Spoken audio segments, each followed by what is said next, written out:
baik di waktu Ramadan maupun di luar Ramadan dia tetap istiqomah dalam membaca Al-Quran.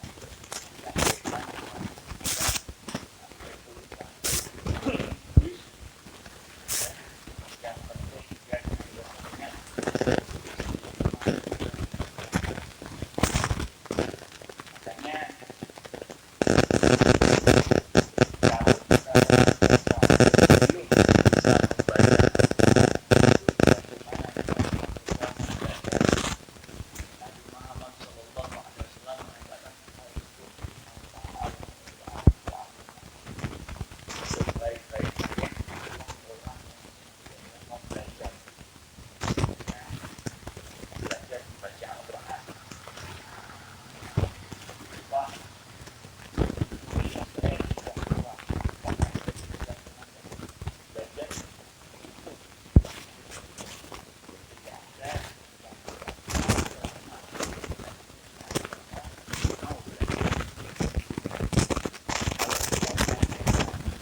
membaca pasti diri kita akan biasa bisa ya. Ibarat kata diri kita mau senantiasa menaiki mobil atau mau nyupir mobil. Nah, kalau kita senantiasa nggak belajar, nggak mungkin bisa. Tapi kalau kita senantiasa belajar, pasti bisa. Oleh karenanya, mari kita sama-sama untuk belajar.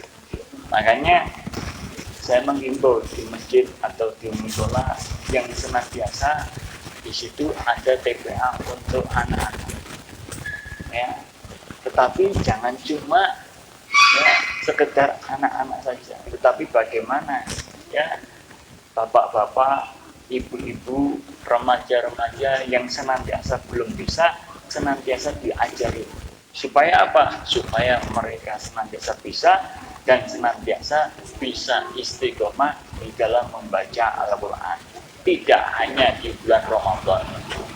Ya, makanya ma'asyiral muslimin rahimahullah, jangan sampai ketika kita senantiasa di bulan Ramadan membaca Al-Quran, di luar Ramadan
bisa menjadikan diri kita ini masuk ke dalam surganya Allah Subhanahu wa taala.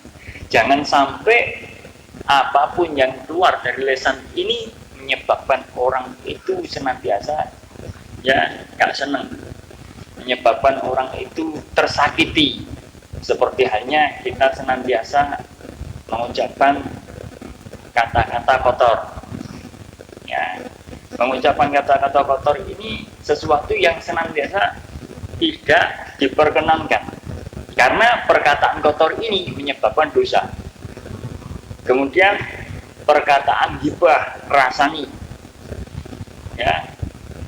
rasani ini juga perkataan yang dilarang.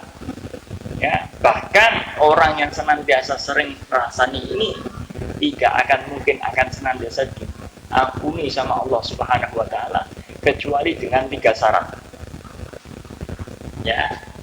Syarat yang pertama, dia harus meminta maaf kepada orang yang senantiasa diajak rasani. Yang kedua, dia minta maaf kepada orang yang dirasani. Dan yang ketiga, dia minta maaf kepada Allah Subhanahu wa taala, baru dosa kita dihapus sama Allah Subhanahu wa taala. Oleh karenanya ma'asyiral muslimin rahimakumullah, jangan sekali-kali kita ngerasani orang, karena perbuatan yang rasani ini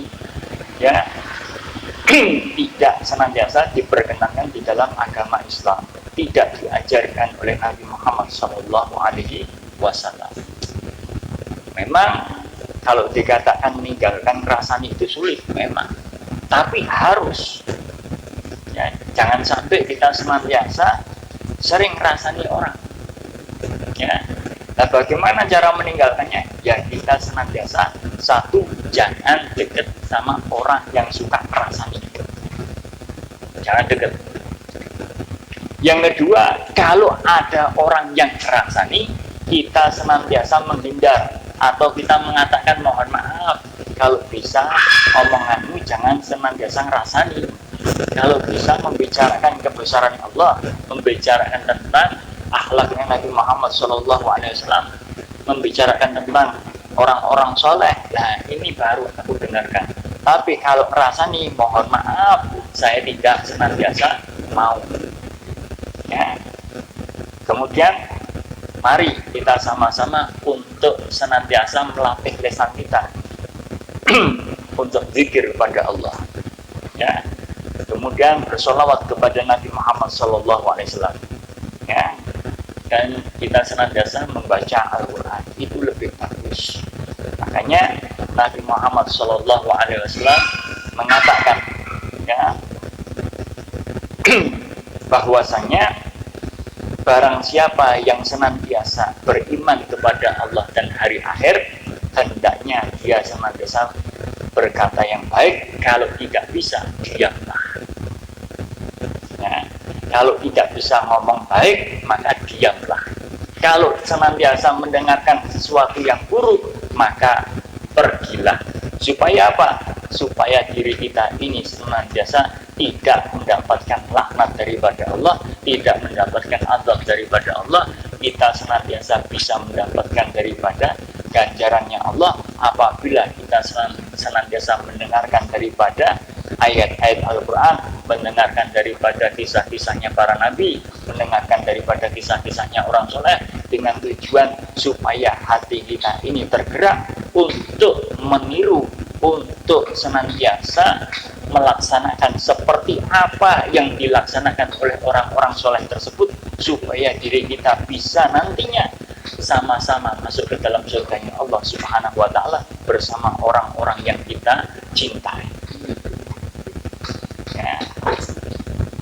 Kemudian ma'asyiral muslimin rahimahullah, Nabi juga mengajarkan kepada diri kita untuk berkata jujur di dalam setiap perkataan tersebut. Jangan sampai kita senantiasa suka ngapusi. Nabi mengancam orang yang ngapusi. Al-kadibu yang kusyuk rizqah. Orang yang senantiasa Ya, ngapusi itu sesungguhnya orang yang senantiasa akan diseretkan rezekinya sama Allah Subhanahu wa taala. Ya. Makanya berkatalah yang jujur. Karena dengan kita berkata yang jujur, pasti kita akan selamat. Pasti kita akan senantiasa mulia. Walaupun kita senantiasa disingkirkan, walaupun kita dijauhi, yang penting kita senantiasa bisa menjaga lisan kita untuk berkata yang jujur. Supaya apa? Supaya diri kita ini senantiasa dirahmati sama Allah Subhanahu wa taala. Biarkan orang-orang menjauh, ya, karena saya berkata jujur, yang penting saya tidak senantiasa jauh daripada rahmatnya Allah Subhanahu wa taala. Makanya Nabi Muhammad SAW mengatakan, inna sidqa yahdi ilal bir. Sesungguhnya kejujuran itu akan membawa kebaikan. Al bir yahdi ilal jannah. Dan kebaikan itu akan senantiasa membuat diri kita masuk ke dalam surganya Allah Subhanahu wa taala. Ya, oleh karenanya mari kita sama-sama untuk berkata jujur. Bahkan puasa ini juga melatih diri kita supaya diri kita ini berkata jujur. Ya. Puasa berkata bohong, puasanya gimana? Puasanya sah, tapi tidak mendapatkan ganjaran daripada Allah Subhanahu wa taala. Ya, puasanya sah tapi tidak mendapatkan ganjaran. Tetapi jangan hanya di bulan Ramadan kita senantiasa berkata jujur, setelah Ramadan selesai kita berkata bohong. Jangan. Mari kita sama-sama untuk senantiasa melatih lisan kita, ya, berkata yang baik. Kalau tidak bisa, diamlah. Sebelum kita mengucap, hendaknya kita berpikir apakah ucapan ini senantiasa mendatangkan daripada manfaat, mendatangkan daripada kebaikan bagi saudara saya, ataukah tidak. Kalau tidak, lebih baik saya diam. Supaya apa? Supaya saya senantiasa tidak menyakiti saudara saya. Kalau saya senantiasa menyakiti saudara saya, berarti saya bukanlah orang-orang yang mencintai saudara kita. Saya. Ya, sebab Nabi Muhammad SAW mengatakan, tidaklah beriman seseorang sebelum dia mencintai saudaranya sebagaimana dia mencintai dirinya sendiri. Artinya, kita harus senantiasa menyayangi saudara kita sebagaimana diri kita menyayangi diri kita sendiri. Artinya kita harus jadi orang-orang yang manfaat. Ya, Nabi mengatakan khairun nas anfa'uhum linnas. Sebaik-baik kalian adalah orang yang senantiasa bermanfaat. Artinya, ya, ketika ada saudara kita yang senantiasa sakit, bagaimana diri kita senantiasa menengok, mendoakan supaya sehat. Kalau perlu kita bantu mereka. Supaya apa? Supaya ya senantiasa dia terbebas daripada keringanan yang senantiasa dia buat untuk berobat. Ya. Kemudian ketika saudara kita senantiasa kesusahan, bagaimana kita tolong dengan senantiasa ilmu kita, dengan tenaga kita, dengan pikiran kita, dengan harta kita, paling tidak dengan doa kita. Semoga ya engkau senantiasa ditolong sama Allah Subhanahu wa taala. Ya. Makanya jadi orang yang manfaat. Jangan jadi orang yang senantiasa suka membebani saudara kita. Ini yang tidak diperkenankan. Sebab ini akan senantiasa membuat diri kita ditolong sama Allah Subhanahu wa taala. Makanya ada pepatah mengatakan, hormati, ya, hormati hormati dulu orang lain, engkau bakal dihormati. Ya, muliakan dulu orang lain, engkau bakal dimuliakan. Ya, jangan sampai kualik, kita kepengennya dihormati, kita kepengennya dimuliakan. Tapi diri kita senantiasa tidak mau menghormati, tidak mau memuliakan daripada saudara-saudara kita. Oleh karenanya, ma'asyiral muslimin rahimakumullah, mari kita sama-sama untuk selalu ya menjadi orang-orang yang manfaat. Paling tidak manfaat untuk senantiasa mendoakan saudara kita, semoga kita dan saudara kita mendapatkan ampunan daripada Allah, mendapatkan rahmat dari Allah, mendapatkan daripada ya, surganya Allah Subhanahu wa Ta'ala. Makanya jangan sampai diri kita senantiasa lupa untuk mendoakan saudara kita. Ya, karena doa kita untuk saudara kita yang tidak kita senantiasa ya ketahui, ya itu doa pasti akan diijabah sama Allah Subhanahu wa Ta'ala. Hadirin jamaah rahimakumullah. Yang ketiga, ya, yang ketiga adalah orang yang senantiasa memberi makan kepada orang yang kelaparan. Nah, makanya Nabi Muhammad SAW ketika melihat istrinya ini masak, maka Nabi Muhammad SAW ini menyuruh istrinya untuk memperbanyak kuah. Tujuannya apa? Tujuannya supaya ya Nabi Muhammad SAW bisa berbagi kepada kanan dan kirinya. Ya, supaya apa? Supaya Nabi Muhammad SAW ini ya bisa tidur dengan tenang dan tetangga kanan kirinya juga tidur juga tenang, tidak kelaparan. Ya, sekarang kalau diri kita senantiasa makan enak, ya kita senantiasa lupa dengan kanan kiri kita.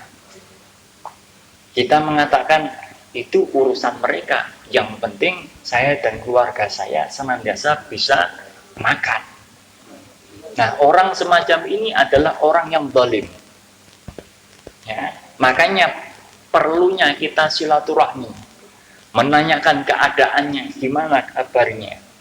Ya, kabarnya baik, alhamdulillah, kita ikut senang. Oh, kabarnya buruk, kita juga ikut sedih dan tanya, kenapa engkau senantiasa memiliki kabar buruk?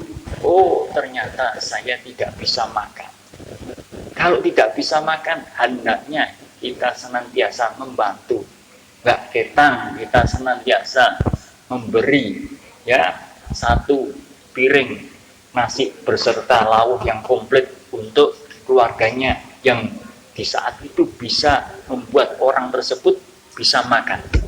Maka orang semacam ini orang yang senantiasa akan dimuliakan sama Allah Subhanahu wa Ta'ala. Bahkan pernah terjadi ya di zaman Abdullah ibn Mubarak. Abdullah ibn Mubarak itu ketika dia senantiasa mau pulang haji, Abdullah ibn Mubarak ini bermimpi.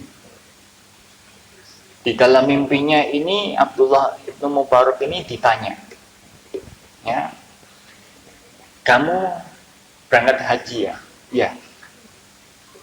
Kamu tahu berapa orang yang senantiasa melaksanakan haji? Wah, saya nggak tahu, nggak ngitung. Kamu kepengen tahu berapa? Ya, sekian jumlahnya.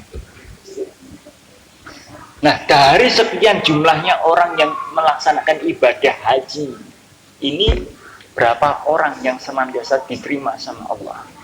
Wah, kalau itu urusan Allah dan Rasulnya, saya nggak tahu. Kamu tahu? Kepengen tahu? Berapa orang yang senantiasa diterima sama Allah? Ya, berapa orang? Tidak ada satu orang pun yang diterima hajinya sama Allah Subhanahu wa Ta'ala. Tapi ada satu orang yang mana dia senantiasa nggak berangkat haji, tetapi dia senantiasa mendapatkan haji yang mabrur. Ya, haji yang senantiasa diterima sama Allah Subhanahu wa Ta'ala. Nah, siapa dia? Dia Fulan bin Fulan, rumahnya di Damaskus. Ya, akhirnya pergi ke sana.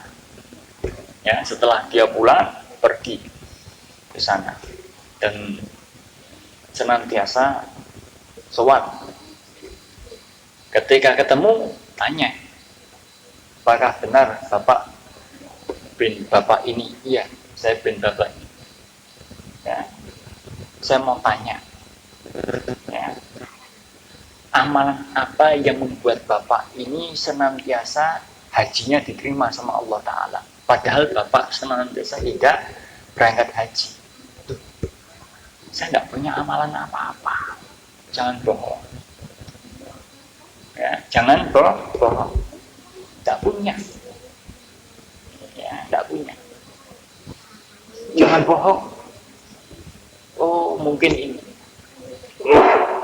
Saya ini kan kerjanya tukang sol sepatu. Nah, saya punya niat dengan istri saya kepengen haji di tahun ini. Saya berdoa kepada Allah, ya Allah berangkatkan saya haji di tahun ini, ya Allah saya berangkatkan saya haji di tahun ini.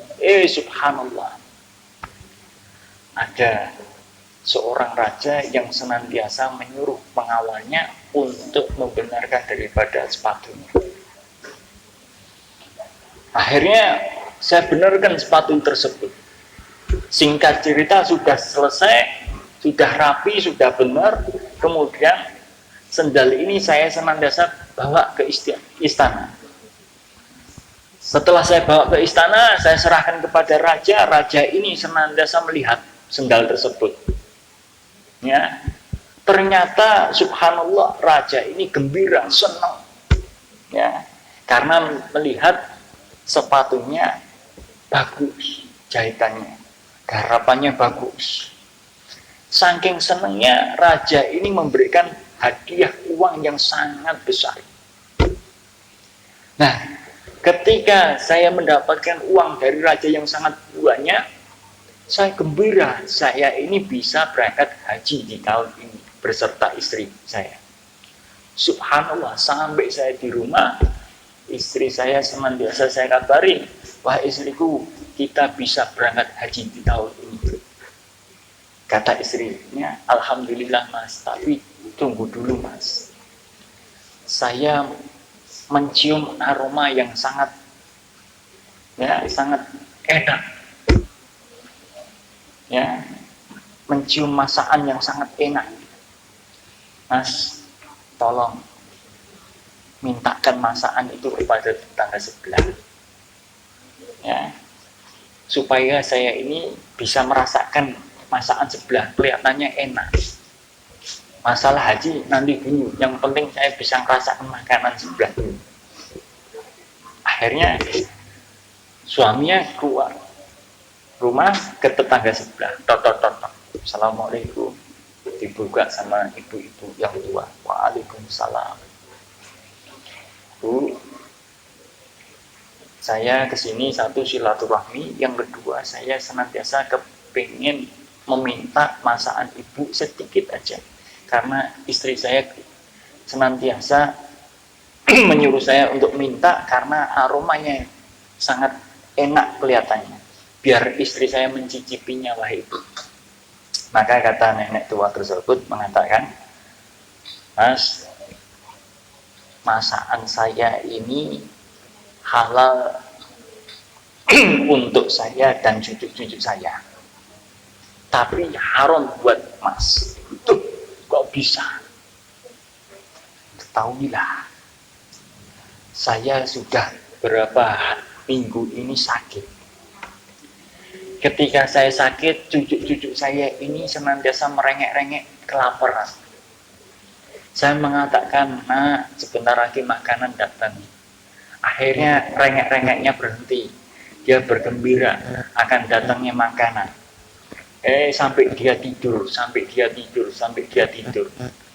Dan saat ini cucu saya merengek-rengek yang sangat benar-benar merasakan kelaparan. Saya minta sama Allah, ya Allah berikan kekuatan kepada saya supaya saya ini bisa bangkit, supaya saya senantiasa bisa mencari makanan untuk cucu-cucu saya, ya Allah. Akhirnya saya senantiasa diberikan kesehatan sama Allah Subhanahu wa Ta'ala. Setelah saya senantiasa berdiri, kemudian saya ini keluar rumah mencari makanan. Subhanallah, saya mendapatkan ya daging yang saya curi, daging tersebut. Kemudian daging tersebut saya senantiasa cuci, kemudian saya masak untuk cucu-cucu saya dan saya. Makanya saya katakan haram buat Mas dan halal bagi saya dan cucu-cucu saya. Maka kata Masnya ini, Bu, sudah jenengan makan belum? Belum. Kalau belum, tunggu dulu.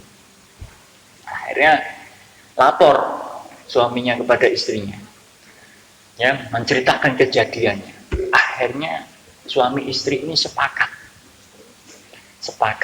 uang yang dia dapat dari raja diserahkan kepada ibu tua yang senantiasa membutuhkan.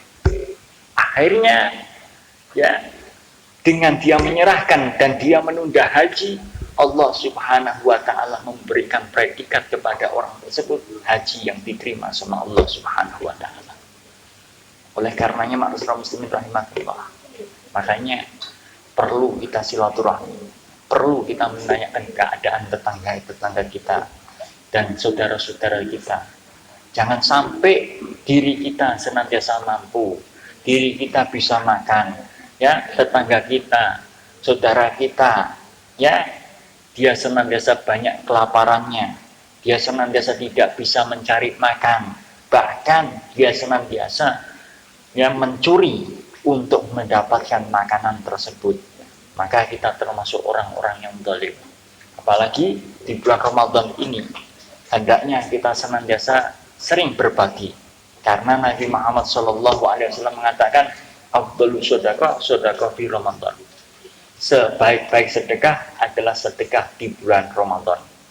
Ya, oleh karenanya di bulan Ramadan ini banyak orang yang berpuasa. Dan hendaknya ketika kita punya kelebihan rezeki, jangan lupa untuk memberi makan kepada orang-orang yang saat itu berpuasa untuk dia gunakan berbuka. Nggak ketang satu teguk air, nggak ketang satu butir kurma, nggak ketang sesisip susu. Yang penting kita berikan kepada orang yang di saat itu benar-benar berpuasa dan dia gunakan ya makanan yang kita kasih untuk berbuka, niscaya sesuap makanan tersebut, sesisip minuman tersebut akan menyebabkan pahala 3 bagi kita. Apa? Yang pertama, pahala orang yang kita beri buka kepada orang yang berpuasa tanpa mengurangi pahala tersebut. Ya, tanpa mengurangi pahalanya tersebut. Ya, kalau orangnya istiqomah ke masjid, kita beri minum, kita beri makan, kita mendapatkan pahala ganjaran. Yang kedua, pahala puasa kita. Dan yang ketiga adalah surganya Allah Subhanahu wa ta'ala. Makanya ingatkan, ya, kita punya uang 10.000, kita ya berikan kepada orang yang benar-benar di saat itu ibadahnya ya luar biasa dan dia ya memang senantiasa benar-benar dalam keadaan tidak mampu. Atau kita niatkan kita beri kepada orang-orang yang saat itu berpuasa. Dengan tujuan apa? Tujuan kita senantiasa memuliakan bulan Ramadan dengan berbagi kepada saudara-saudara kita supaya diri kita bisa senantiasa mendapatkan ganjaran di bulan Ramadan. Dan jangan hanya di bulan Ramadan saja, tapi di luar Ramadan hendaknya kita lihat, perhatikan orang-orang yang kelaparan, orang-orang yang tidak punya penghasilan. Jangan sampai kita senantiasa merem, tidak senantiasa memperhatikan mereka, karena mereka adalah saudara kita, karena mereka adalah orang-orang yang perlu kita bantu. Jangan sampai kita senantiasa punya harta, ya, punya kekayaan, tidak pernah kita sedekahkan. Ingat, harta kita adalah titipan Allah. Jangan semena-mena kita senantiasa punya harta. Ya, jangan kita mengatakan bahwasannya harta yang saya senantiasa miliki ini adalah jerih payah saya. Memang engkau senantiasa bekerja, tetapi yang memberikan kekuatan engkau siapa? Yang memberikan rezeki kepada engkau siapa? Kalau bukan Allah Subhanahu wa ta'ala.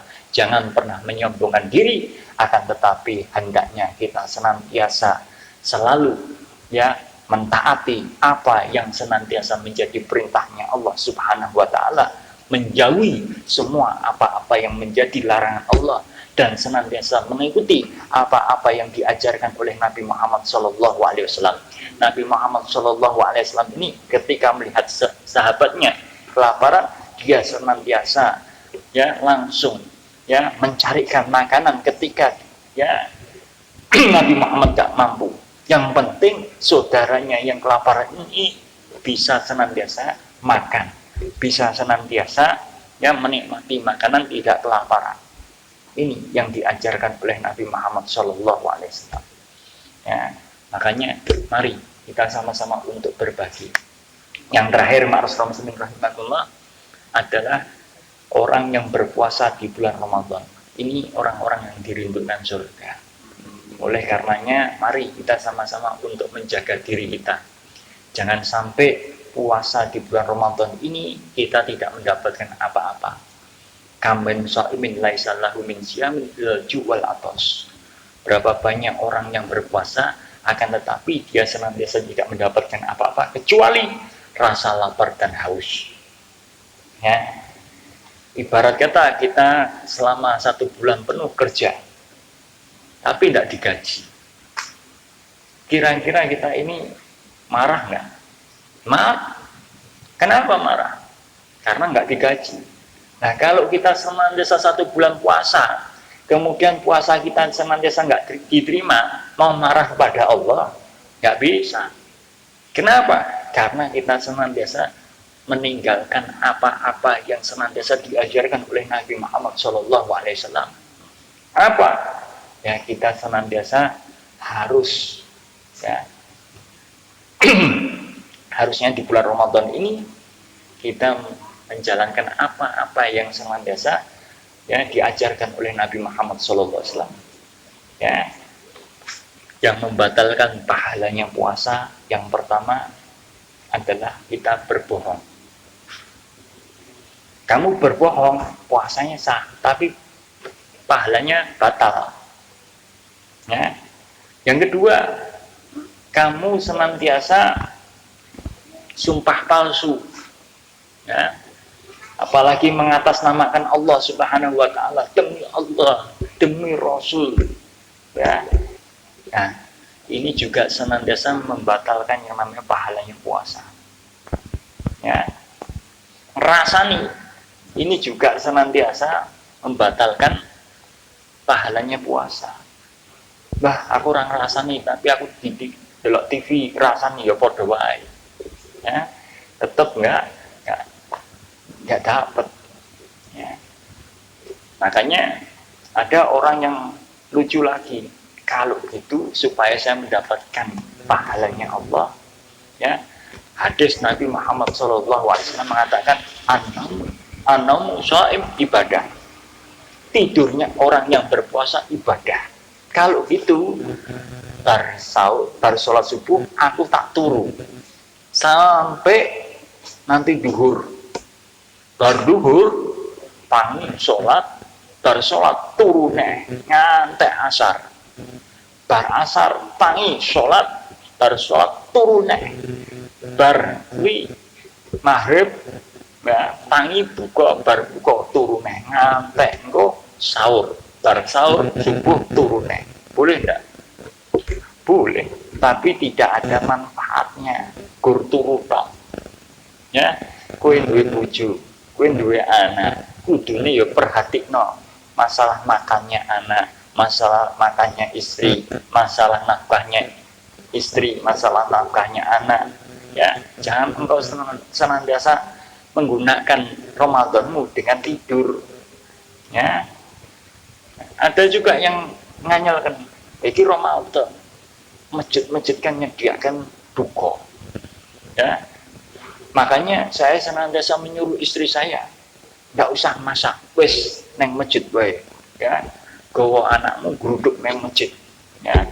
Buka neng masjid, ya. Ko nek turah panganan neng masjid, gawon mulih nggo sahur. Nah, nganyel keneh. Ini orang yang senantiasa juga tidak boleh. Ya, tetap harus tanggung jawab, harus senantiasa dipenuhi. Makanya Ma'asyiral muslimin rahimahullah, ingat Ramadan itu datangnya setiap tahun. Belum tentu setiap tahun kita senantiasa dipertemukan sama Allah Ta'ala di bulan Ramadan. Makanya tinggal beberapa hari Ramadan ini, mari kita tingkatkan ibadah kita. Apalagi ya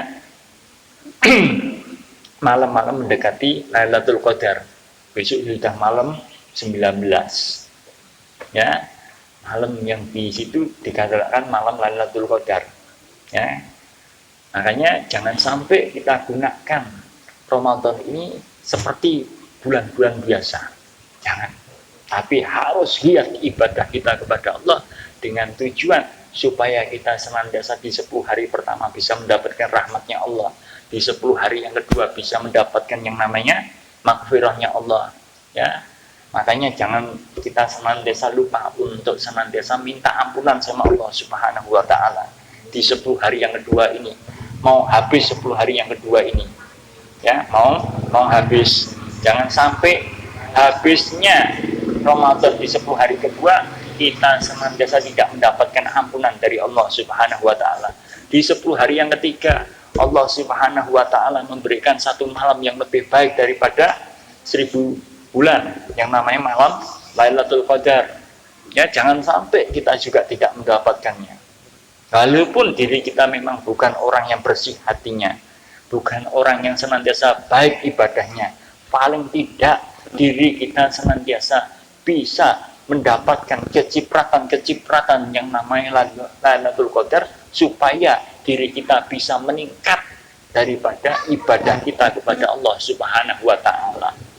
Dan ya, ciri-ciri orang yang mendapatkan Lailatul Qadar adalah satu, orang yang mudah nangis. Menangis ini ya karena rindu dengan Allah Subhanahu wa Ta'ala. Kira-kira jenengan ini rindu nggak sama Allah? Kalau mudik itu enak nggak? Enak nggak mudik? Mudik ya enak. Tapi kalau mudiknya ke Allah, mikir dulu. Ya, mikir kenapa? Oke, dosa. Ya, yang kedua, ya, oh masih banyak cita-cita saya yang belum terpenuhi. Nah, kematian mendekat, apakah harus senantiasa cita-cita kita terpenuhi? Ya enggak. Ya, berarti hati kita masih belum bersih. Ayo bersihkan hati kita. Ya. Ya, orang yang senantiasa mendapatkan Lailatul Qadar ini orang yang rindu dengan Allah. Ketika mendengar azan dia rindu, ya, berbes. Ya Allah, panggilanmu sudah datang ya Allah. Akhirnya dia senantiasa cepat-cepat untuk meninggalkan aktivitasnya. Dia senantiasa bersegera untuk pergi ke masjid. Ya, memenuhi panggilannya Allah Subhanahu wa Ta'ala. Ketika dia senantiasa membaca Al-Qur'an, di situ diterangkan tentang terjemahannya, dia meneteskan air mata ketika mendengarkan berita-berita yang namanya neraka. Dia takut kalau dia senantiasa bisa masuk ke dalam api neraka. Ya, ketika dia senantiasa mendengar daripada nasihat-nasihatnya Allah, ya, nasihat-nasihatnya Nabi Muhammad SAW, akhlak-akhlaknya Nabi Muhammad, dia rindu sampai meneteskan air mata. Kemudian orang yang mendapatkan Lailatul Qadar adalah orang yang senantiasa amalnya meningkat dari hari sebelumnya. Ya. Hari ini ya amalnya biasa, besok meningkat. Yang tadinya senantiasa nggak pernah sholat sunnah, dia senantiasa bisa sholat sunnah. Yang tadinya senantiasa nggak pernah qiyamul lail setelah ya tidur ataupun mau menjelang sahur, dia qiyamul lail. Ya, yang tadinya dia senantiasa ya ngaji cuma 5 ayat, ini bisa meningkat, bahkan sehari itu bisa khatam. Ya, ini meningkat daripada amal soleh. Dan hatinya bersih, tidak ada kotoran, walaupun dia dicaci maki, walaupun senantiasa dizalimi, dia senantiasa cuma mendoakan, dia senantiasa cuma ya mendoakan yang baik supaya orang tersebut bisa mendapatkan yang namanya hidayah dari Allah, dan dia tidak pernah membalas daripada perbuatan-perbuatan yang dia senantiasa orang lain senantiasa mendolimi orang tersebut ya. Dan semoga di 10 hari yang ketiga ini kita benar-benar senantiasa bisa masuk ke dalam surga Allah Subhanahu wa taala, ya, dijauhkan daripada siksa api neraka. Makanya yang meningkat ibadahnya jangan mikir bakdonya, ya, mikirin ibadah pada Allah, jangan mikir bakdonya, ya. Yang namanya lebaran bukan pakaian yang baru, makanan yang enak-enak, tetapi yang dikatakan lebaran adalah orang yang meningkat amal soleh. Sekian, kurang lebihnya mohon maaf. Assalamualaikum warahmatullahi wabarakatuh.